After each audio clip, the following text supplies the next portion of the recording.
الحمد لله نحمده ونستعينه ونستغفره ونؤمن به ونتوكل عليه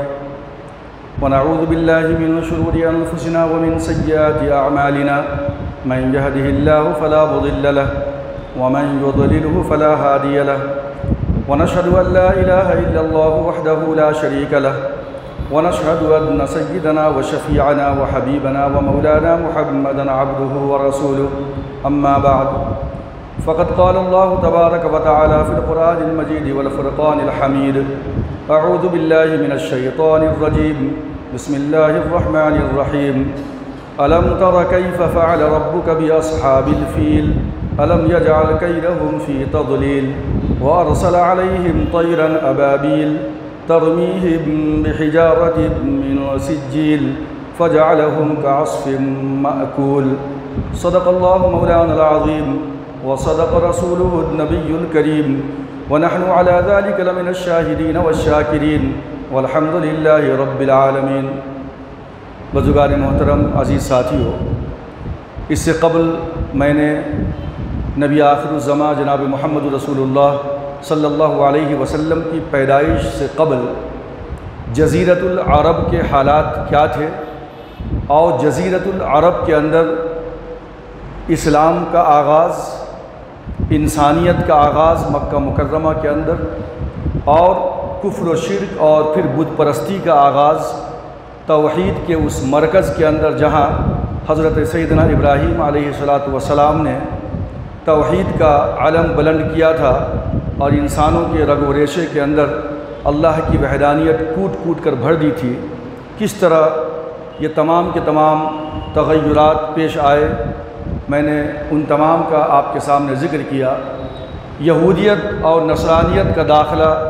سرزمین عرب کے اندر کس طرح ہوا، یہودیت اور نصرانیت کا عروج و زوال اور دونوں کا آپس کے اندر ٹکراؤ اور کشمکش گاہے بگاہے کس طرح چلتا رہا،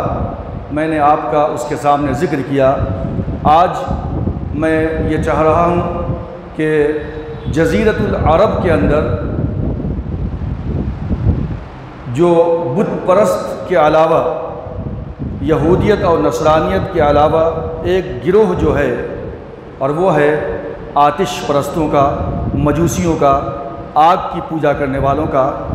ان کا داخلہ جزیرۃ العرب کے اندر کس طریقے سے ہوا، اور پھر رسول اکرم صلی اللہ علیہ وسلم کی بعثت کے بعد کس طریقے سے یہ تباہی و بربادی کے نشاں بنے ہیں، انشاءاللہ میں اس کا ذکر آپ کے سامنے کروں گا۔ اس سے قبل کہ میں اصل باتوں کی طرف آپ کے سامنے آؤں، آپ کو پھر سے ایک بات یاد دلا دوں کہ روم کے اندر 300 عیسوی کے اندر جو وہاں کا کنگ تھا کانسٹنٹائن یا قسطنطین، جس نے بت پرستی کو چھوڑ کر کے عیسائیت کو قبول کر لیا تھا، اور چند عرصے کے اندر پورے کے پورے شام کے اندر، ایتھوپیا کے اندر، مصر کے اندر اور پورے کے پورے روم کا آفیشیل ریلیجن، مذہب کرسچینٹی بن گیا تھا۔ یہ زمانہ ہے 300 عیسوی کا، یعنی ابھی جناب محمد رسول اللہ صلی اللہ علیہ وسلم کی پیدائش نہیں ہوئی ہے۔ جب کانسٹنٹائن نے یہ پاس کر دیا کہ اب پورے کے پورے ان سراؤنڈنگ جو علاقے ہیں ان کا جو مذہب ہوگا وہ عیسائیت ہوگا، اور اس کے بعد پھر اس نے یہ کوشش کیا کہ اب یمن کا جو ملک ہے اس کے اندر بھی اپنا قدم جمایا جائے۔ چنانچہ 340 عیسوی کے اندر یہ حملہ کیا گیا یمن کے اوپر، اور اہل روم نے سپورٹ لیا حبشہ کی، اور اس طریقے سے 340 عیسوی کے اندر یمن بھی، جہاں پہلے سے بت پرستی تھی، اب جو ہے عیسائیت کے سائے تلے یمن بھی آ گیا ہے۔ اب اس کے بعد یمن تقریباً عیسائیت کے تلے رہا ہے، کب تک؟ تقریباً 38 ایئرز تک۔ اس کے بعد پھر 340 کے بعد سے لے کر کے 378 تک عیسائیت پنپتی رہی پھلتی اور پھولتی رہی یمن کی سرزمین کے اندر۔ 378 عیسوی کے اندر ہوا یہ کہ یمنیوں نے بغاوت کیا ہے کرسچنوں کے خلاف، اور اس کے بعد افراتفری کا ماحول پیدا ہوا اور کرسچنوں کو یمن چھوڑ کر 378 عیسوی کے اندر بھاگنا پڑا، خالی کرنا پڑا۔ اس کے بعد اب پھر سے وہاں بت پرستی ہے، نہ یہودیت ہے نہ نصرانیت ہے۔ اسی زمانے میں ایک واقعہ پیش آیا تھا جس کا ذکر میں پہلے کر چکا ہوں کہ ملک یمن کا ایک کنگ، ایک بادشاہ جو سلطنت حمیر کا بادشاہ تھا، جس کا نام تھا ابو کرب۔ ابو کرب آتا ہے تجارت کی غرض سے مدینہ کے اندر، اور مدینہ کے اندر جو یہودیوں کے مشہور قبائل تھے، میں نے ذکر کیا تھا آپ کے سامنے، بنو قریظہ، بنو نذیر اور دیگر قبائل مشہور تھے یہودیوں کے مدینہ کے اندر۔ اور یہ کب آئے تھے؟ 70 عیسوی کے اندر، جب کمانڈر ٹائٹس نے، رومی حکمراں نے حملہ کیا تھا فلسطین کے اوپر، اسرائیل کے اوپر، اور تقریباً ایک ہی دن کے اندر 1 لاکھ سے زیادہ لوگوں کا خاتمہ کیا تھا اس نے، ٹائٹس نے 70 عیسوی کے اندر۔ تو اس کے بعد سے یہ یہودی لوگ ڈائسپورا کے شکار ہو گئے تھے۔ کوئی ہندوستان میں آئے، جہاں جس ملک میں جگہ ملی وہاں وہ لوگ پھیل گئے، اور ان کی کوئی حیثیت، ان کا کوئی وجود ایک جگہ کے باقی نہیں رہا۔ اسی زمانے میں بنو نذیر، بنو قینقاع، بنو قریظہ، یہ قبائل حضور اکرم صلی اللہ علیہ وسلم کی نشانیاں اپنی کتابوں کے اندر پڑھ چکے تھے کہ وہ کھجور کی چھاؤں کے اندر وہ آخری نبی اس دنیا کے اندر آئے گا، اور وہ زمین تھی سرزمین مدینہ کی، جس کو یثرب کہا جاتا تھا اس زمانے میں۔ یہ بنو قریظہ، بنو نذیر اور بنو قینقاع یہاں آ کر آباد ہو گئے تھے، تو کافی پرانے زمانے سے یہ لوگ مدینہ میں تھے۔ جب ابو کرب یمن سے آیا ہے مدینہ کے اندر، تو بنو قریظہ کے 2 عالموں سے ملاقات ہوئی، اور ان لوگوں نے یہودیت پیش کیا ابو کرب کے سامنے، جو یمن کا بادشاہ ہے سلطنت حمیر کا۔ اس نے یہودیت کو قبول کر لیا، اور اس نے پھر 2 عالموں کو بنو قریظہ کے لے کر اپنے ساتھ یمن گیا، اور کہا کہ اب آپ یہاں پہ یمن کے اندر یہودیت کی تعلیم و تبلیغ اور اس کی پریچنگ کیجئے۔ لہٰذا اب یہودیت کو حکومت وقت کی سرپرستی حاصل ہوئی۔ ابو کرب سلطنت حمیر کا بادشاہ تھا، اس نے سپورٹ کیا، اور اس کی پشت پناہی کی وجہ سے یہودیت آہستہ آہستہ یمن کے اندر جڑ پکڑتی چلی گئی۔ اور اس کے بعد ایک زمانہ آیا کہ ابو کرب کا انتقال ہو گیا۔ ابو کرب کے ختم ہو جانے کے بعد ابو کرب کا بیٹا جس کا نام ذو نواس تھا، اس نے جو ہے تخت سنبھالا ہے، اور اس کے بعد ذو نواس کا ظلم و ستم کہ اس نے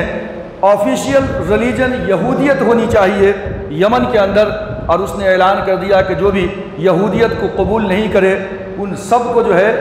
زندہ جلا دیا جائے گا۔ میں نے اس کا ذکر بھی آپ کے سامنے سورہ بروج کی روشنی میں کیا تھا، والسماء ذات البروج والیوم الموعود وشاہد ومشہود قتل اصحاب الاخدود۔ یا اصحاب اخدود، گڑھے والے، خندق والے، یہی وہ تھے کہ ذو نواس نے تمام کے تمام عیسائیوں کو تقریباً 20 یا 25 ہزار لوگوں کو گڑھا کھود کر کے، آگ دہکا کر کے زندہ جلا دیا تھا۔ اور نجران کے اندر بھی اس نے ویسا ہی کیا تھا۔ جس نے یہودیت کو قبول کیا ٹھیک ہے، جس نے قبول نہیں کیا، جو کہا کہ میں نصرانی ہوں، تو تمام کے تمام نصرانیوں کو نجران کے اندر بھی گڑھا کھود کر اس نے تقریباً 20 یا 25 ہزار عیسائیوں کو زندہ جلا دیا تھا۔ اسی کو قرآن نے کہا النار ذات الوقود، وہ آگ ایندھن والی۔ اور اس کے بعد جب اس میں سے 1-2 آدمی بچ کر کے شاہ روم کے پاس گئے، اور بہت پاورفل تھا شاہ روم اس وقت، کہ روم کے اندر عیسائیوں کی حکومت ہے، اتنی طاقت و قوت کے باوجود یمن کے اندر ذو نواس عیسائیوں پہ اتنا ظلم کر رہا ہے، اور آپ خاموش بیٹھے ہیں، لہٰذا آپ مدد کیجیے۔ لہٰذا پھر اہل روم نے ایتھوپیا کو، حبشہ کو حکم دیا کہ تم اٹیک کرو یمن کے اوپر۔ اہل روم کی بھی فوج ہے، ایتھوپیا کی بھی فوج ہے، جس میں بہت سارے ہاتھی بھی تھے۔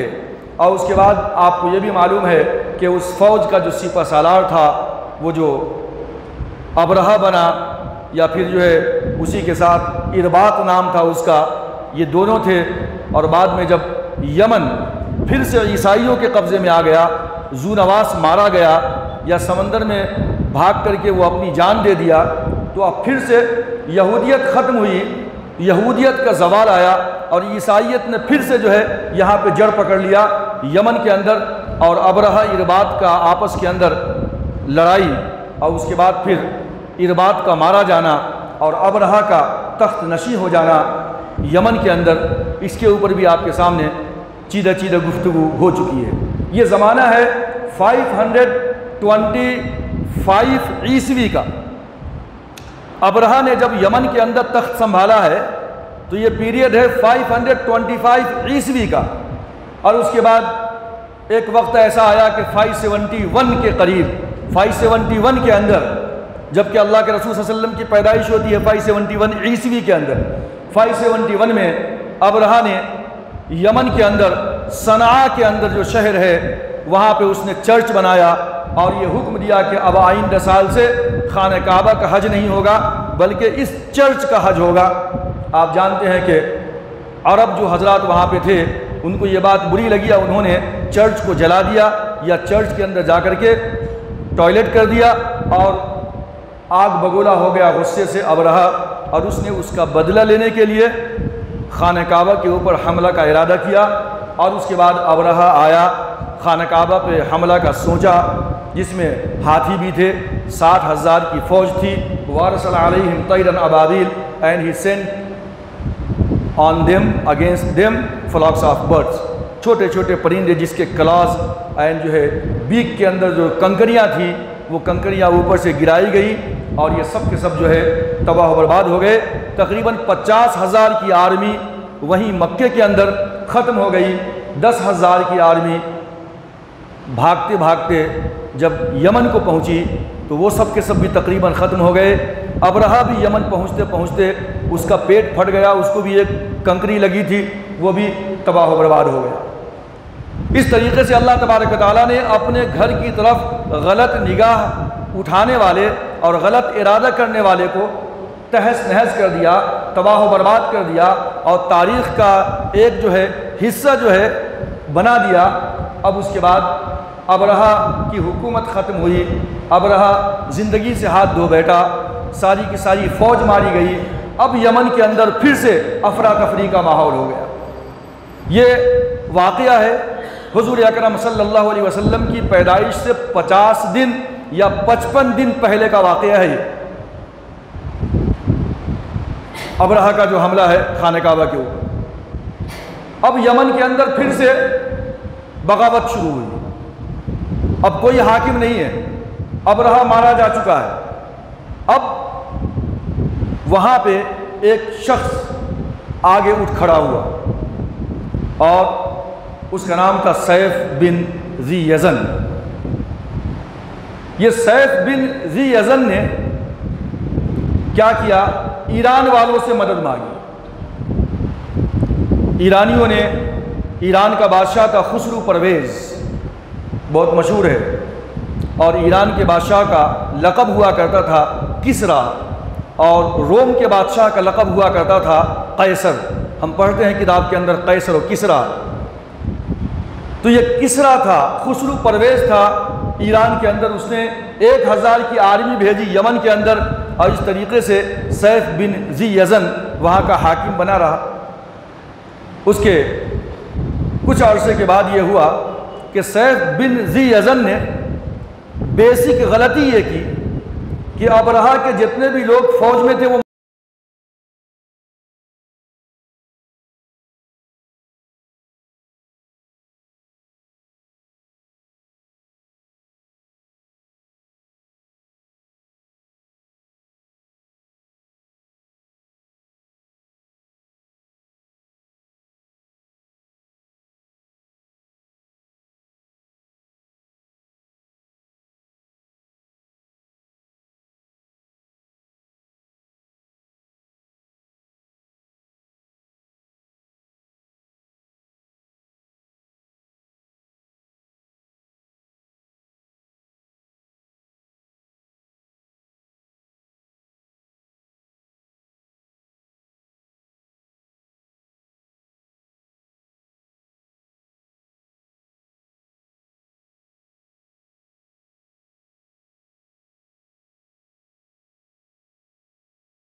کے بعد یمن میں خسرو پرویز نے اپنا گورنر جس کو بنایا تھا اس کا نام تھا کتابوں کے اندر بازان یا زکوان، دو نام آئے ہیں، ایک ہی آدمی کا نام ہے، یا تو زکوان نام تھا اس کا یا بازان نام تھا اس کا۔ اللہ کے رسول صلی اللہ علیہ وسلم تقریباً ہجرت کے 6 سال کے بعد جب مکے سے مدینہ گئے ہیں تو سن 6 ہجری کے آخری کے اندر اور 7 ہجری کے ابتدا کے اندر اللہ کے رسول صلی اللہ علیہ وسلم نے مختلف سلاطین ممالک کو خطوط لکھے ہیں، اور ان خطوط کے ذریعے سے ان بادشاہوں کو جناب محمد رسول اللہ صلی اللہ علیہ وسلم نے اسلام کی دعوت دی۔ اس میں سے اہل روم بھی ہے، روم کے بادشاہ کو بھی آپ نے خط لکھا ہے، ایمان تو نہیں لایا، اسلام نہیں لایا، لیکن پازیٹیو رسپانس تھا۔ اسی طرح اللہ کے رسول نے حبشہ کے بادشاہ کو بھی خط لکھا ہے، اصحمہ نجاشی جس کا نام تھا، اس کے بارے میں آتا ہے کہ اس نے بعد میں ایمان لایا ہے، اور اللہ کے رسول نے اس کی غائبانہ نماز جنازہ بھی پڑھی ہے، لہذا وہاں سے بھی پازیٹیو رسپانس تھا۔ اس طریقے سے اللہ کے رسول نے مقوقس جو مصر کا ایجپٹ کا بادشاہ تھا، آپ نے اس کو بھی خط لکھا ہے، اس نے بھی ایمان تو نہیں لایا لیکن رسپانس پازیٹیو تھا، اور اسی نے مقوقس نے مصر کے بادشاہ نے حضرت ماریہ قبطیہ رضی اللہ تعالی عنہ، اور ایک تھی باندی سیرین جس کا نام تھا، ان دونوں کو مقوقس بادشاہ نے اللہ کے رسول کی خدمت میں تحفے کے طور پہ بھیجا تھا۔ اللہ کے رسول نے سیرین کو حضرت حسان ابن ثابت رضی اللہ تعالی عنہ کو تحفے میں دیا، اور حضرت ماریہ قبطیہ کو اپنے پاس رکھا، اور بعد میں ماریہ قبطیہ نے اسلام قبول کر لیا۔ اللہ کے رسول صلی اللہ علیہ وسلم نے اس سے نکاح کر لیا، اور اسی ماریہ قبطیہ سے اللہ کے رسول کے صاحبزادے حضرت ابراہیم پیدا ہوئے ہیں، جو کچھ مہینوں کے بعد 15-17 مہینوں کے بعد ان کا انتقال ہو گیا ہے۔ تو اس طریقے سے اللہ کے رسول نے جہاں ان تمام کے تمام بادشاہوں کو خطوط لکھے ہیں، انہی میں سے ایک شخص خسرو پرویز بھی ہے، کسرا، کہاں کا بادشاہ؟ ایران کا بادشاہ، جو آتش پرست ہے۔ جب اللہ کے رسول نے خط بھیجا ہے حضرت عبداللہ بن حذافہ سہمی رضی اللہ تعالیٰ عنہ کی معرفت، خسرو پرویز کو خط لکھا ہے، بھیجا ہے۔ یا تو حضرت عبداللہ بن حذافہ سہمی ڈائریکٹ گئے ایران کے اندر، یا بحرین کے ساحل پہ جا کر کے کسی کو بھیجا کہ جا کر کے یہ خط اللہ کے رسول کا خسرو پرویز کو دے دو جو ایران کا بادشاہ ہے۔ اس خط کا مضمون جو تھا، من محمد صلی اللہ علیہ وسلم الی کسرا عظیم والسلام علی من اتبع الہدی من آمن باللہ ورسولہ۔ محمد رسول اللہ صلی اللہ علیہ وسلم کی طرف سے یہ خط کسرا عظیم کی طرف، میں نے کہا کہ ٹائٹل ہوتا تھا ایران کے بادشاہ کا کسرا، تو کسرا کو آپ نے خط لکھا تھا، اور آپ نے اس میں لکھا تھا کہ سلامتی ہو اس شخص کے اوپر کہ جس نے ہدایت کو، اللہ کے گائیڈنس کو قبول کر لیا، اور اس کے بعد ہدایت ہے، سلامتی ہے اس شخص کے لیے من آمن باللہ ورسولہ، کہ جو اللہ کے اوپر ایمان لائے اور اس کے رسول کے اوپر ایمان لائے۔ اور آگے اللہ کے رسول نے اپنے میسنجر ہونے کا، اپنے رسول ہونے کا اعلان کیا تھا اس خط کے اندر، اور اس کے بعد نیچے اللہ کے رسول کی مہر ہوا کرتی تھی، چونکہ اللہ کے رسول کو پڑھنا لکھنا نہیں آتا تھا۔ آپ جانتے ہیں گزشتہ میں نے آپ کے سامنے ذکر کیا تھا قرآن کی آیت کہ النبی الامی، قرآن مجید نے کہا کہ وہ نبی امی کے جو فالوورز ہوں گے اللہ کی رحمت خاصہ ان کے ساتھ ہوگی۔ تو امی تھے، امی اس کو کہتے ہیں جو کسی سے پڑھنا لکھنا نہیں سیکھا ہو، پڑھنا لکھنا نہیں جانتا ہو۔ تو اللہ کے رسول کی مہر ہوتی تھی جو اس بات کا ثبوت ہوتا تھا کہ یہ خط محمد رسول اللہ صلی اللہ علیہ وسلم کا ہے۔ 3 لائنیں ہوا کرتی تھی، اوپر محمد، اس کے نیچے رسول، اور اس کے نیچے اللہ، یعنی محمد رسول اللہ، یہ مہر بنی ہوئی تھی، اللہ کے رسول کی مہر تھی نیچے۔ جب خسرو پرویز کو یہ خط ملا تو وہ غصے سے پاگل ہونے لگا، اور اس نے اس خط کو چاک کر دیا، پھاڑ دیا اور پھینک دیا، اور اس نے کہا کہ اس غلام کی یہ جرأت، عرب اونٹوں کے چلانے والے، اونٹوں کی میگنیوں میں زندگی بسر کرنے والے، جس کی کوئی حیثیت نہیں تھی، ان کو مقام، ان کو پوزیشن اور ان کو اللہ تبارک و تعالیٰ نے جو بلندی عطا فرمائی وہ نبی آخر الزمان جناب محمد رسول اللہ صلی اللہ علیہ وسلم کی نسبت سے، قرآن کی نسبت سے، چونکہ نبی آخر الزمان تشریف لائے، اللہ تبارک و تعالیٰ نے ساری دنیا کے اندر ان کو وہ بلندی، وہ اعلیٰ مقام عطا فرمایا۔ لیکن اس سے قبل نبی آخر الزمان سے پہلے عربوں کی کوئی حیثیت نہیں تھی، ان کو غلام، ان کو اونٹوں کے چرانے والے، ان کو اونٹوں کی میگنیوں میں زندگی بسر کرنے والے، اس طرح کے جو ہے القاب سے دنیا کے لوگ بلاتے تھے، پکارتے تھے۔ لہٰذا اسی بات کو مد نظر رکھتے ہوئے، یعنی خسرو پرویز کی نگاہ میں اہل عرب کی کوئی وقت نہیں تھی، کوئی حیثیت نہیں تھی، اس نے محمد رسول اللہ صلی اللہ علیہ وسلم کے بارے میں یہ کہا کہ یہ غلام کی جرات اتنی ہے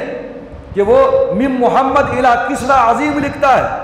یعنی میرے نام سے پہلے اپنا نام لکھتا ہے، اس کی یہ جرات ہے،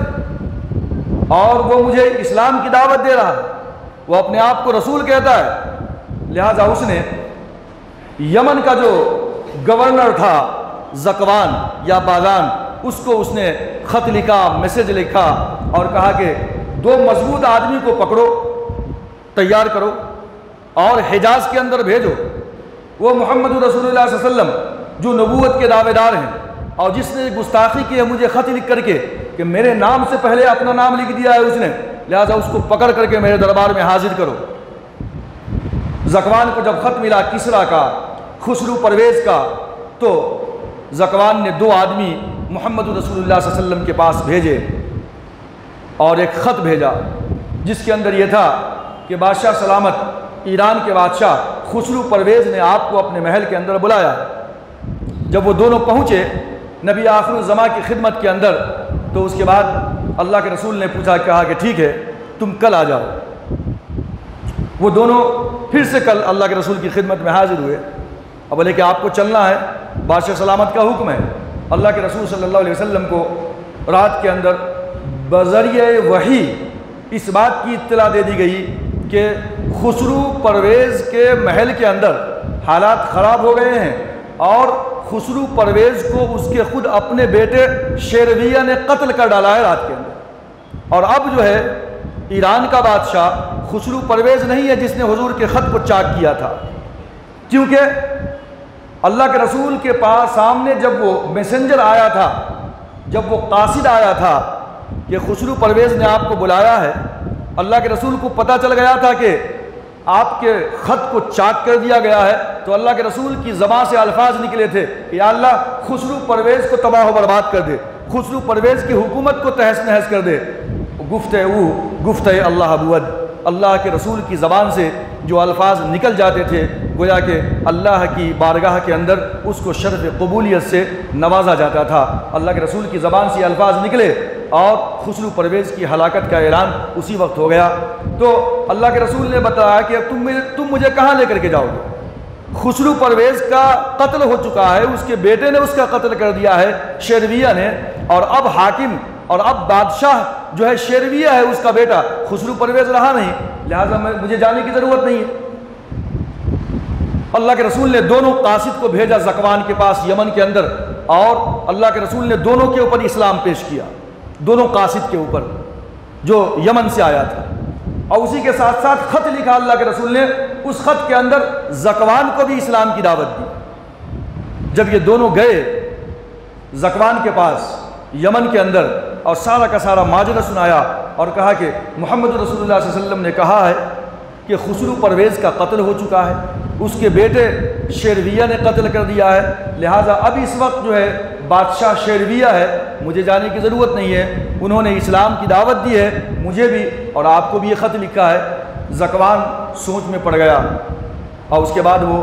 کہا کہ ٹھیک ہے ابھی اس معاملے کو رہنے دو۔ کچھ دنوں کے بعد خسرو پرویز کا جو بیٹا تھا اس نے شیرویہ نے خط لکھا اور اپنا قاصد بھیجا زکوان کے پاس، یمن کے گورنر کے پاس، کہ میرے والد خسرو پرویز نے محمد رسول اللہ صلی اللہ علیہ وسلم کو جو کہا تھا کہ محل کے اندر لے کر کے آیا جائے، ابھی اس حکم کو ملتوی کر دو، ابھی سکوت اختیار کرو، خاموشی اختیار کرو، ابھی کچھ چھیڑ چھاڑ کرنے کی ضرورت نہیں ہے۔ لہذا ذکوان کو پتہ چل گیا کہ خسرو پرویز کا قتل ہو چکا ہے، اب اس کا بیٹا بادشاہ بن چکا ہے، اور یہ بعین ہی وہی ہوا جو سرکار دو عالم صلی اللہ علیہ وسلم نے خسرو پرویز کے قتل کی خبر سے پہلے اللہ نے انفارمیشن دے دیا تھا، اللہ کے رسول نے، کہ اس کا قتل ہو چکا ہے۔ ذکوان کو پتہ چل گیا کہ واقعی میں یہ اللہ کا میسنجر ہے، اللہ کے رسول ہے، محمد رسول اللہ صلی اللہ علیہ وسلم، یہ کوئی عام شخصیت کا جو ہے یہ معاملہ نہیں ہے کہ وہ اس طرح بتلا دے پہلے ہی۔ لہٰذا آتا ہے کتابوں کے اندر کہ ذکوان نے اپنی پوری فیملی اور اپنے فالوورز کے ساتھ اسلام قبول کر لیا۔ یہ جو دو قاصد آئے تھے ان دونوں نے بھی جو ہے اسلام قبول کر لیا۔ تو اس طریقے سے اللہ کے رسول صلی اللہ علیہ وسلم نے 6 ہجری کے آخری میں یا 7 ہجری کے شروعات کے اندر جو خطوط لکھے تھے مختلف بادشاہوں کو، جس میں سے خسرو پرویز کی جو بدتمیزی تھی اور جو بدمعاشی تھی اور اللہ کے رسول صلی اللہ علیہ وسلم کی زبان سے نکلے ہوئے الفاظ تاریخ کے اندر سنہرے الفاظ سے ثبوت کر دیے گئے کہ آپ کی زبان سے الفاظ نکلے، اور خسرو پرویز نے حضور اکرم صلی اللہ علیہ وسلم کے خط کو چاک کرنے کی وجہ سے تباہی و بربادی کا شکار ہوا، حکومت ہاتھ سے چلی گئی، یہاں تک کہ خود اس کے بیٹے نے جو ہے اس کو قتل کر دیا۔ تو یہ کچھ باتیں تھیں آپ کے سامنے۔ جزیرۃ العرب کے اندر یہودیت و نصرانیت کا کشمکش، اس کی ٹکراؤ، ان دونوں کا عروج و زوال، اور اس کے بعد جزیرۃ العرب کے اندر جو ہے آتش پرستوں کا داخلہ کس طریقے سے ہوا، اور پھر جو ہے کس طریقے سے ان کی تباہی و بربادی ہوئی۔ اور ابرہہ کا بھی واقعہ آپ نے سنا کہ کس طریقے سے جو ہے خانہ کعبہ کے اوپر اٹیک کرنے کا سوچنے کی وجہ سے اللہ تبارک و تعالیٰ نے اس کو بھی تباہ و برباد کر دیا۔ کرسچنوں کی حکومت ختم ہو گئی اور خود یہ بھی تباہ و برباد ہو گیا۔ 571 کا واقعہ تھا یہ ابرہہ کا، اور اللہ کے رسول 571 کے اندر جو ہے پیدا ہوئے ہیں۔ تو انشاءاللہ مزید گفتگو جو ہے اللہ کے رسول صلی اللہ علیہ وسلم کی سیرت مبارکہ کے اوپر آئندہ نشست کے اندر ہوگی۔ اللہ تبارک و تعالیٰ سے دعا ہے کہ اللہ تبارک و تعالیٰ ہم تمام لوگوں کو محمد رسول اللہ صلی اللہ علیہ وسلم کی سیرت کو جان جان کر اس پہ عمل کرنے کی توفیق عطا فرمائے۔ وما علینا الا البلاغ۔ سنت سے پہلے ایک اعلان سماعت کرتے چلے جائیں۔